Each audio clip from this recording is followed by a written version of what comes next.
आप सभी का स्वागत है। मैं हूं आपके साथ तरन्नुम जहां शेख। बुलेटिन की शुरुआत बड़ी खबर से। उत्तराखंड में नई सरकार को लेकर दिल्ली में बड़ी बैठक। राष्ट्रीय संगठन महासचिव बीएल संतोष ने ये बैठक बुलाई है। उत्तराखंड भाजपा के नेताओं की ये बड़ी बैठक है।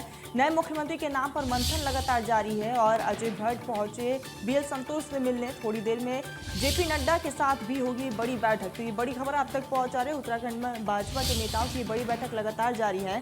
नए मुख्यमंत्री के नाम पर मंथन का दौर शुरू हो चुका है। आखिर कौन होगा सीएम का फेस, उसको लेकर लगातार विचार विमर्श भी जारी है। तो उत्तराखंड में नई सरकार को लेकर दिल्ली में एक बड़ी बैठक का आयोजन किया गया। राष्ट्रीय संगठन के अध्यक्ष यहां पर इस बैठक में शामिल रहे। आपको बता दें कि राष्ट्रीय संगठन महासचिव बीएल संतोष ने यह बैठक बुलाई।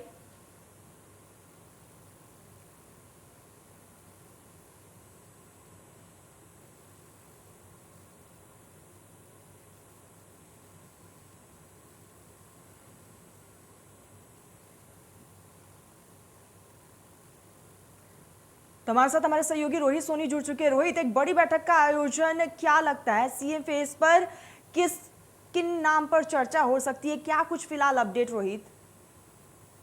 बिल्कुल, देखिए मुख्यमंत्री के चेहरे को लेकर के लगातार उत्तराखंड से लेकर के दिल्ली में भी जद्दोजहद जारी है। इस क्रम में हम बात करें तो जो भाजपा के राष्ट्रीय महासचिव हैं बीएल संतोष, उन्होंने बैठक बुलाई है, जिस बैठक में अजय भट्ट पहुंचे हैं और फिलहाल जो बताया जा रहा है अनिल कॉलोनी की शामिल तमाम अन्य नेता भी शामिल हो सकते हैं। फिलहाल उनसे अनिल जो अजय भट्ट है उनसे मुलाकात करने पहुंचे। बीएल संतोष से मुलाकात करने के बाद जो राय मशवरा किया जाएगा, इसके बाद जो भाजपा के राष्ट्रीय अध्यक्ष हैं जेपी नड्डा, उन्होंने बैठक बुलाई। जो हाई लेवल की बैठक होगी, इसमें तमाम बड़े लीडर्स जो है शामिल होंगे। इसके अतिरिक्त प्रहलाद जोशी और कैलाश विजयवर्गीय भी शामिल हो सकते हैं। कुल मिलाकर कहे मुख्यमंत्री के चेहरे को लेकर के लगातार कवायद कसरत चल रही है और उत्तराखंड में जिस तरह से राजनीतिक समीकरण जो बदला है, यानी कि पुष्कर सिंह धामी के चुनाव हारने के बाद जो है बीजेपी की बड़ी चुनौती बन गई है कि किसको मुख्यमंत्री बनाया जाए। इसको लेकर के लगातार गहन मंथन किया जा रहा है, लेकिन फिलहाल जो चर्चाएं हैं कि पुष्कर सिंह धामी को एक बार फिर से उनको कमान राज्य की सौंपी जा सकती है। फिलहाल जो यह कहा जा रहा है कि अगले 6 महीने के भीतर उसे विधानसभा सदस्य बनना होगा, लेकिन कहीं ना कहीं यह बीजेपी पूरा रोड मैप तैयार कर रही है कि किसको किस तरह की जिम्मेदारी दी जानी है। फिलहाल मुख्यमंत्री को लेकर गहन मंथन जारी है और कुछ ही देर में जो है जो अध्यक्ष हैं जेपी नड्डा की अध्यक्षता में बैठक शुरू हो जाएगी, जिसमें सभी वरिष्ठ लीडर शामिल होंगे और बैठकों में गहन मंथन किया जाएगा कि किसको मुख्यमंत्री का चेहरा बनाना है। इसके अतिरिक्त कुल मिलाकर देखें तो जो पर्यवेक्षक बना के बनाए गए हैं उत्तराखंड के लिए, वो दोनों पर्यवेक्षक भी वहां मौजूद हो सकते हैं। उसके बाद वो बैठक के बाद जो है दोनों पर्यवेक्षक को उत्तराखंड भेजा जाएगा, ताकि जो स्थितियां धरातलीय स्थिति है उससे उनको जानकारी मिल सके। पूरा रोड मैप तैयार करेंगे, क्या कुछ रहेगा, पूरा यहाँ का खाका तैयार करेंगे और वो फिर खाका तैयार करके जो है आलाकमान को भेजेंगे। उसके बाद आलाकमान निर्णय लेगा। तो फिलहाल ये जो बैठक होने जा रही है काफी महत्वपूर्ण बैठक मानी जा रही है, खासकर उत्तराखंड की लिहाज से। रोहित देखिए, इसी बीच एक बड़ी खबर भी आ रही है रोहित की बैठक शुरू हो चुकी है, क्या कुछ जानकारी है रोहित? बिल्कुल, देखिए बैठक चर्चा थी कि बैठक शुरू होने वाली है और अब बैठक शुरू हो गई तो इसमें तमाम पदाधिकारी मौजूद हैं। कुल मिलाकर देखें तो बैठक काफी महत्वपूर्ण इसी वजह से ही है कि मुख्यमंत्री कौन होगा। उत्तराखंड के परिप्रेक्ष्य में देखें तो तमाम नाम, करीब आधा दर्जन नाम जो है चर्चाओं में है कि मुख्यमंत्री इन्हें बनाया जा सकता है, लेकिन अभी भी पहला जो सबसे अधिक नाम चर्चाओं में है वो पुष्कर सिंह धामी का ही है और चर्चा यही है कि पुष्कर सिंह धामी को दोबारा से राजकीय कमान सौंपी जा सकती है। लेकिन अभी फिलहाल जिस तरह से हार का सामना करना पड़ा पुष्कर सिंह धामी को अपनी विधानसभा सीट से, लेकिन उनके नेतृत्व में चुनाव हुआ है और बीजेपी फिर से एक बार दोबारा सत्ता पर काबिज होने जा रही है। तो कहीं ना कहीं भाजपा के लिए एक बड़ी जीत भी है। तो ऐसे में पुष्कर सिंह धामी को दोबारा कहीं बाई इलेक्शन लड़ाया जा सकता है, लेकिन चर्चा यही है कि पुष्कर सिंह धामी पर ही मुहर लगाएगी। इसके बदले आपको बता दें कि तमाम विधानसभा क्षेत्रों, यानी कि तमाम जो प्रतिनिधि चुने गए हैं उत्तराखंड राज्य के 17 विधानसभा सीटों में 47 सीटों पर, उन सभी तमाम विधायक यह कह रहे हैं कि पुष्कर सिंह धामी को ही मुख्यमंत्री का चेहरा घोषित किया जाना चाहिए। और इसके अतिरिक्त जो दिल्ली में बैठक हो रही है, उस बैठक में भी कई वरिष्ठ नेता यानी कि जो सीनियर लीडर्स हैं, उन्होंने इस नाम को सुझाया कि पुष्कर सिंह धामी को ही एक बार फिर से रिपीट करना चाहिए। लेकिन अब क्या कुछ स्थितियां सामने है, तो कुछ देर बाद निकल के सामने जब बैठक संपन्न होगा, उसके बाद नेताओं की राजकुमारी पूरी होगी और पर्यवेक्षक उत्तराखंड आएंगे, उत्तराखंड से पूरा रिपोर्ट कार्ड तैयार करेंगे, फिर वहां आलाकमान तक भेजेंगे। तो ये अभी प्रक्रिया थोड़ी लंबी है, लेकिन फिलहाल कह सकते चर्चाओं में जो है एक नाम पर मुहर अगर लग जाती है तो तत्काल चर्चा यही कि 19 तारीख को जो है उत्तराखंड पुष्कर सिंह धामी का जो नाम है वो सबसे भी आगे चल रहा है।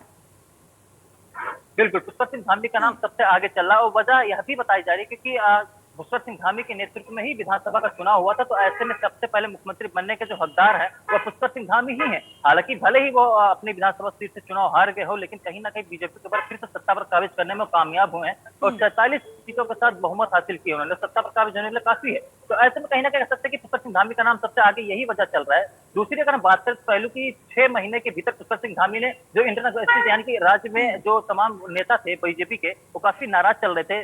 त्रिवेंद्र सिंह रावत से हो या फिर तीरथ सिंह रावत से, जब उनको व्यवस्थाएं नहीं मिली थी, उनको दायित्व सौंपा गया लेकिन काफी लेट दायित्व सौंपा गया, तमाम नेता नाराज चले थे। उन सभी को मनाने में पुष्कर सिंह धामी काफी कामयाब हुए थे। यही नहीं, जोड़ तोड़ की जिस तरह से जो बातें चल रही थी कि बीजेपी दल बदल की बातें चल रही थी, उसको भी मैनेज करने में जो मदन कौशिक प्रदेश अध्यक्ष और पुष्कर सिंह धामी दोनों काफी कामयाब हुए। तो ऐसे में चर्चा यही है कि पुष्कर सिंह धामी को फिर से मुख्यमंत्री बनाया जाए, और जनता के तमाम लोगों से जब बातचीत करते तो उनका भी कहना है कि 6 महीने के भीतर पुष्कर सिंह रोहित, धामी ने यानी कि हम बेहतर ये भी काम कह किया है। सकते हैं कि बीजेपी जो है यहाँ पर जातिगत समीकरण को ध्यान में रखकर एक बड़ा फैसला लेने वाली है।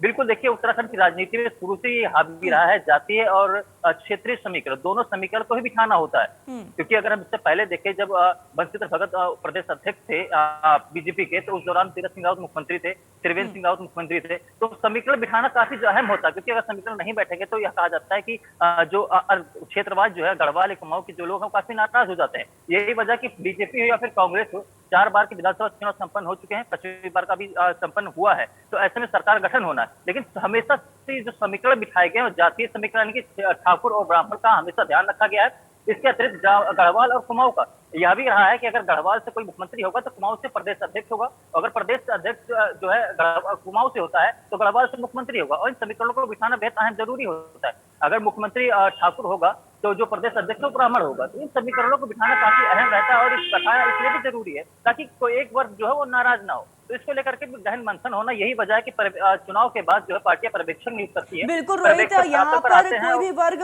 परेशान ना हो और उसको भी मद्देनजर रखते हुए कहीं ना कहीं पार्टी को यहाँ पर अहम फैसला लेना पड़ता है। रोहित, तमाम जानकारी हम तक पहुंचाने के लिए बहुत बहुत शुक्रिया। तो खबरों में आगे बढ़ते, कांग्रेस के प्रदेश अध्यक्ष गणेश गोदियाल ने प्रेस वार्ता की है। उन्होंने कहा है कि कांग्रेस को जिताने में मैं असफल रहा, कांग्रेस की हार का जिम्मेदार खुद को बताया। कांग्रेस ने 4 धाम काम का यहाँ पर सपना देखा था, जिसे वो सफल करने में नाकाम रहे हैं। भाजपा को बड़ी सफलता मिली है, लिहाजा वे भाजपा को शुभकामनाएं देते हैं। साथ ही कांग्रेस के जीते विधायकों से उम्मीद किया कि सदन में ये विधायक विपक्ष की भूमिका को सही ढंग से निभाएंगे।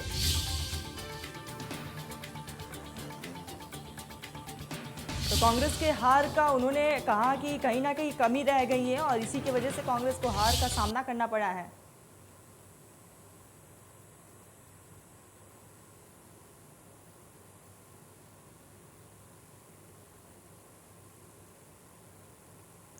तो कांग्रेस के हार का जिम्मेदार खुद को बताया है। गोदियाल ने कांग्रेस के जीते विधायकों से उम्मीद की है कि वो विपक्ष की जो भूमिका है वो सही ढंग से निभाएंगे सदन में। तो ऐसे में गोदियाल ने कहा है कि वसूलों के लिए लड़ती रहेगी कांग्रेस, और ऐसे में जिस तरीके से कांग्रेस को ये हार का सामना करना पड़ा है, तो ऐसे में हम भी ये विचार विमर्श करेंगे कि आखिर कहाँ हमारी कमी रह गई है। कहीं ना कहीं हमारी कमी रह गई है, इसी की वजह से जनता ने हमें साथ नहीं दिया अपना। तो यहाँ पर भाजपा को बड़ी जीत हासिल हुई है, उसके लिए शुभकामनाएं भी दिया है गोदियाल ने। तो भाजपा को बड़ी सफलता मिली है, उन्हें शुभकामनाएं देता हूं, और सदन में ये विधायक विपक्ष की भूमिका अच्छे से निभाए, जो भी कांग्रेस के विधायक जीते हैं। तो ऐसे में गोदियाल ने कहा है कि जिस तरीके से कांग्रेस के ने यहाँ पर तमाम अपनी तैयारियां की थी, दावे भी कर रही थी, लेकिन कहीं ना कहीं वो जो दावे थे वो सब खोखले साबित हुए। तो यहाँ पर कहा गया है, गोदियाल ने कहा है कि कांग्रेस के जीते विधायकों से हम यही उम्मीद करते हैं कि सदन में वो विपक्ष की भूमिका जो है बेहतर ढंग से उठाएंगे, और इसी के साथ जनता के जितने भी मुद्दे होंगे वो सदन में बखूबी उठाए जाएंगे। गोदियाल ने कहा है कि वसूलों के लिए हमेशा से कांग्रेस लड़ती रही है और आगे भी लड़ती रहेंगी। राजनीति में हार जीत होती रहती है, और इस दरमियान गोदियाल ने ये भी कहा कि भाजपा ने यहाँ पर बहुमत से जीत हासिल की है, मैं उन्हें शुभकामनाएं भी देता हूँ। और कांग्रेस की क्या कमी रह गई है? रोहित, हमारे सहयोगी लगातार जुड़ चुके हैं। रोहित, गोदियाल ने प्रेस कॉन्फ्रेंस की जिसमें उन्होंने कहा है कि अब जिस तरीके से हमारी कमी रह गई है, इसी की वजह से शायद हमें हार का सामना करना पड़ा। क्या कुछ अपडेट? चुनाव के बाद पहली बार जो कांग्रेस के प्रदेश अध्यक्ष गणेश गोदियाल ने प्रेस वार्ता को संबोधित किया है। मुख्य रूप से कहीं ना कहीं शिकन जो हार का वह गणेश गोदियाल के चेहरे पर देखी जा रही है। फिलहाल जो हरीश रावत पूर्व मुख्यमंत्री रहे हैं और प्रदेश चुनाव प्रभारी रहे हैं, यानी कि चुनाव संचालन समिति के अध्यक्ष रहे हैं हरीश रावत, उन्होंने पहले ही हार का जिम्मा खुद के सर पर ले लिया था। तो वहीं गणेश गोदियाल ने भी इस पूरे हार का जिम्मा अपने सर पर लिया है, अपने कंधों पर लिया है, और उनका कहना कि वो प्रदेश अध्यक्ष थे, तो ऐसे में उनकी जिम्मेदारी थी कि सत्ता पर कांग्रेस को लाना था, लेकिन वो इसमें कामयाब नहीं हो पाए। फिलहाल गणेश गोदियाल ने इस बात का भी जिक्र किया है कि जनता से उन्होंने जो वादे किए थे उन वादों को पूरा करने के लिए अब जनता को 5 साल, यानी कि उन वादों को पूरा करना चाह रही थी, लेकिन जनता इस पे खरी नहीं उतरी। तो ऐसे में अब जनता को 5 साल का इंतजार करना होगा, क्योंकि जो कांग्रेस करना चाहती है वह सत्ता में आने के बाद कर सकती है। यही नहीं, उन्होंने जो जितने विधायक जीत करके आए हैं कांग्रेस, यानी 19 विधायक जीत के आए हैं, उनसे उन्होंने अपील किया और आग्रह भी किया कि सदन के भीतर जो जनता से जुड़े मुद्दे हैं उनको प्रमुखता से उठाया जाए। इसके अतिरिक्त एक विपक्ष की भूमिका सही ढंग से अदा की जाए। कुल मिलाकर कहें तो गणेश गोदियाल ने इस बात को इशारा किया है कि फिलहाल वह चाह रहे थे कि सत्ता पर काबिज हो, रोहित, हम कह सकते हैं कि जिस तरीके से गोदियाल ने ये प्रेस कॉन्फ्रेंस की है और जिस तरीके से उन्होंने कहा कि कहीं ना कहीं कांग्रेस जो हारी है उन्होंने पूरी जिम्मेदारी खुद पर ली है, तो कहीं ना कहीं वो भी ये मान रहे हैं कि कांग्रेस की कहीं ना कहीं चूक रह गई है। बिल्कुल, उनसे जब इस बात सवाल भी किया गया तो गणेश गोदियाल ने इसी बात का जिक्र किया कि जो अंदर खाने विवाद चल रहा था, नेताओं में जो विद्रोह था, भीतरघात था, वो कहीं ना कहीं इसकी वजह से ही कांग्रेस सत्ता में वो हारी है, वो सत्ता से दूर हो गई है। कुल मिलाकर उन्होंने इस बात का भी जिक्र किया कि जिस तरीके जो परिस्थितियां रही हैं चुनाव को लेकर के, चुनाव में तमाम जो अंदर खाने सामने निकल के यह बातें आई कि लोग एक बंद कमरे में बैठे रहे, धरातल पर जाकर पूरी प्रचार प्रसार उन्होंने नहीं की, पैसे जो खर्चे किए लेकिन पैसे का पूरी तरह से यूटिलाइज नहीं किया गया। तो कुल मिलाकर यह कहीं ना कहीं इसकी समीक्षा करने की बात उन्होंने कही है और उन्होंने कहा कि होली के बाद जो है सभी नेताओं को बुलाया जाएगा देहरादून, और देहरादून में इसकी एक बड़ी बैठक करके पूरी हार की समीक्षा की जाएगी ताकि इसकी तह तक पहुंचा जा सके, आखिर क्या वजह रही, क्यों कांग्रेस को हार का सामना करना पड़ा है। कुल मिलाकर फिलहाल सच्चाई यही है कि जो हार है वो हार की वजह इनके नेता ही हैं और इनके नेताओं की जो गुडविल कह सकते कि जो उनके धरातल पर काम करने के तरीके थे उसकी पहुंचा न पाना ही कहीं ना कहीं इनके हार की साबित हुई है। रोहित, हम कह सकते हैं कि कहीं ना कहीं अंदर कलह की वजह से कांग्रेस को हार का सामना करना पड़ा। बिल्कुल, कांग्रेस भी इस बात को मानती है क्योंकि शुरू से ही देखा गया है कि जब चुनाव था, चुनाव से कुछ महीने पहले ही कांग्रेस एकजुट होने का बात तो कह रही थी, एकजुट होने की दिखावा कर रही थी, लेकिन उससे पहले कांग्रेस कई गुटों में बटी हुई थी। किशोर उपाध्याय जब कांग्रेस में थे तो वह अलग अपना राग लाप रहे थे, इसके अलावा प्रीतम सिंह गुट अलग राग लाप रहा था, तो इसके अलावा हरीश रावत अलग कर रहे थे, तो तीन फाड़ में कांग्रेस पूरी तरह बटी हुई थी। तो ऐसे में जब किशोर उपाध्याय ऐन मौके पर यानी कि अंतिम क्षण में जो है वह बीजेपी में शामिल हुए, तो फिर वहां बीजेपी में कांग्रेस में 2 पार्टियां बची रह गई थी। तो ऐसे में इन दोनों नेताओं की कहीं ना कहीं गुटबाजी की वजह से ही जो है कांग्रेस को मुंह की खानी पड़ी है, और यह कांग्रेस इस बात को मानती भी है कि तमाम नेता जिनको उन्होंने मनाने की कोशिश की, जिनको टिकट नहीं मिला, वह बीजेपी में शामिल हो गए या फिर उन्होंने निर्दलीय चुनाव लड़ा, जिसका नुकसान जो है कांग्रेस को उठाना पड़ा है। लेकिन अब इसकी असल स्थिति क्या है, कांग्रेस के अनुसार जो है वह इसकी समीक्षा बैठक करेगी और समीक्षा बैठक के बाद भी कहीं नतीजों पहुंच सकती है। जी बिल्कुल रोहित, कहीं ना कहीं कांग्रेस के अंदर कला की वजह से ही कांग्रेस को आज ये दिन देखना पड़ा। रोहित, तमाम जानकारी हम तक पहुंचाने के लिए आपका बहुत बहुत शुक्रिया। चलिए तो इसी पे शुक्र लेते बड़ी खबर का। आज हरिद्वार के दौरे पर रहेंगे पूर्व सीएम हरीश रावत। 2 बजे हर की पौड़ी पहुंचकर करेंगे पूजा अर्चना, गंगा की पूजा करते हुए नजर आएंगे। बाबा साहब भीमराव अंबेडकर की मूर्ति पर माला अर्पण करेंगे और आपको बता दें कि हरिद्वार ग्रामीण में जनता से मुलाकात करेंगे और आभार व्यक्त करेंगे क्योंकि उनकी बेटी अनुपमा रावत को यहाँ पर बड़ी जीत हासिल हुई है। तो ये बड़ी खबर आप तक पहुंचा रहे हैं। हरिद्वार ग्रामीण में जनता का आभार व्यक्त करेंगे और उनसे मुलाकात करेंगे और हरिद्वार ग्रामीण में बेटी अनुपमा रावत को यहाँ पर बड़ी जीत हासिल हुई है। ऐसे में पिता के अंदर कहीं ना कहीं वो खुशी है और ऐसे में ग्रामीणों से वो मुलाकात करेंगे हरिद्वार ग्रामीण में और वहाँ पर जनता को यहाँ पर आभार भी व्यक्त करेंगे। तो ये बड़ी खबर। 2 बजे हर की पौड़ी पहुँचे कर गंगा पूजन करते हुए नजर आएंगे। उसके बाद बाबा साहब भीमराव अंबेडकर की मूर्ति पर माला अर्पण करते हुए दिखाई देंगे। तो यानी कुल मिलाकर कई ऐसे कार्यक्रम हैं जिसमें हरीश रावत शिरकत करने वाले हैं। तो हरिद्वार ग्रामीण में बेटी अनुपमा रावत को बड़ी जीत मिली है और ऐसे में जीत की खुशी में पिता आज जनता से मुलाकात करेंगे, आभार व्यक्त करते हुए भी नजर आएंगे। तो 2 बजे का हरीश रावत का ये दौरा है। कई मायनों में ये दौरा खास भी माना जा रहा है। तो ये बड़ी खबर और यहाँ पर पूजा अर्चना करते हुए नजर आएंगे और इसी के साथ कई ऐसे कार्यक्रम जिसमें वो शिरकत करने वाले हैं। तो वही उत्तराखंड में चुनावी नतीजों के बाद जद्दोजहद में जुटी हुई है बीजेपी। नई सरकार के गठन के लिए 2 पर्यवेक्षकों की यहाँ पर नियुक्ति कर दी गई है। धर्मेंद्र प्रधान, पीयूष गोयल आज जा सकते हैं देहरादून। नई सरकार गठन के लिए होगा मंथन। सीएम पद के लिए भी होगी यहाँ पर गहन चर्चा, यानी मंत्रिमंडल को लेकर सीएम फेस का चेहरा कौन होगा उसको लेकर लगातार बीजेपी में विचार विमर्श जारी है। नई सरकार गठन के लिए यहाँ पर मंथन साफ तौर पर देखा जा रहा है।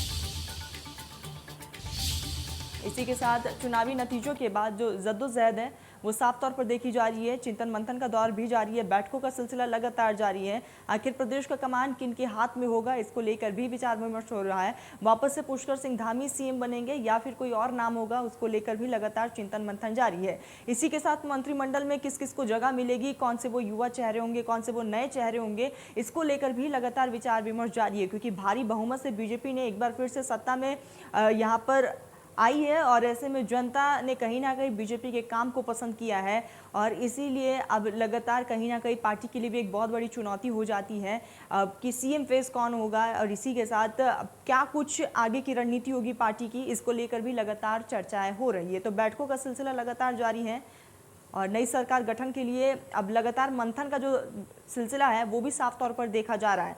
धर्मेंद्र प्रधान और पीयूष गोयल आज देहरादून जा सकते हैं और वहां पर जाकर बारीकी से तमाम चीज़ों को वो समझेंगे, उसके बाद जाकर आला अधिकारियों को इसकी सूचना देंगे।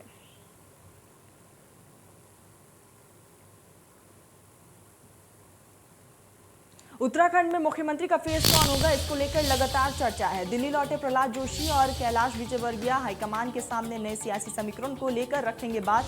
मुख्यमंत्री के दौड़ में करीब आधे दर्जन नेता है और ऐसे में हाईकमान विधायक दल की बैठक बुलाने पर एक फैसला किया जाएगा। तो आपको बता दें कि लगातार सीएम फेस को लेकर विचार विमर्श लगातार जारी है और ऐसे में एक हाई लेवल मीटिंग भी होगी जिसमें चर्चाएं की जाएंगी। इसी के साथ लगातार आपको बता दें कि प्रहलाद जोशी और कैलाश विजयवर्गीय दिल्ली लौटे हैं और ऐसे में अब वो आला अधिकारियों से मुलाकात करेंगे। क्या कुछ फीडबैक रहा है वो फीडबैक देते हुए भी नजर आएंगे।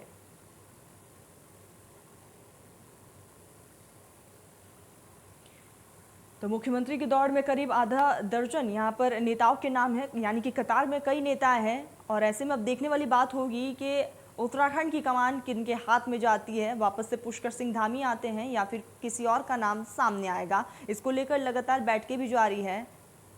तो हाई कमान के सामने अब सियासी समीकरण को यहाँ पर रखा जाएगा, उसके बाद हाई कमान जो है वो फैसला लेगी। तो लगातार दिल्ली में बैठकों का सिलसिला जारी है। मुख्यमंत्री के दौड़ में करीब आधा दर्जन नेता है।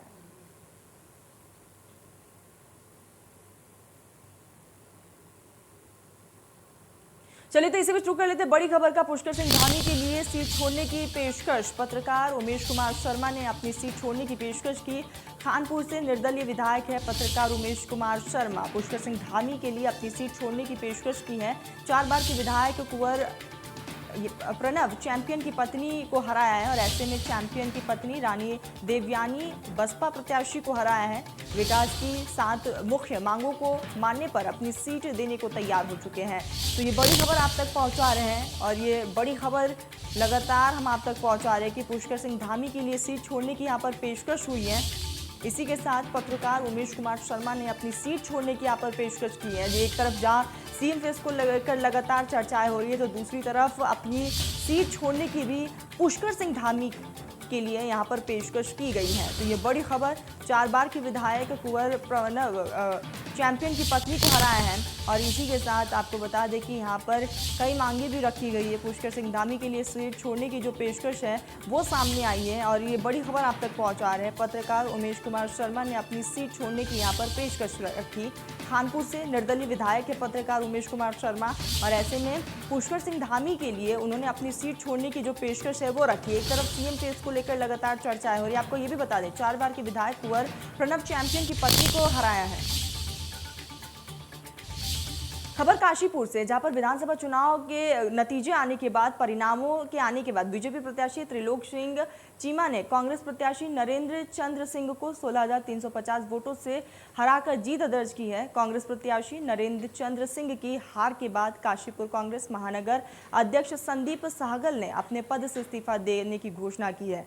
कांग्रेस प्रदेश अध्यक्ष गणेश गोदयाल को भेजे अपने इस्तीफे में कांग्रेस महानगर अध्यक्ष संदीप सहगल ने कहा कि कांग्रेस प्रत्याशी नरेंद्र चंद्र चुनाव हार गए हैं। हमने पूरी लगन के साथ उन्हें चुनाव लड़ाया था, लेकिन दुर्भाग्यवश हमें हार का सामना करना पड़ा और मैं कांग्रेस के कार्यकर्ता के रूप में संगठन के कार्य करता रहूंगा।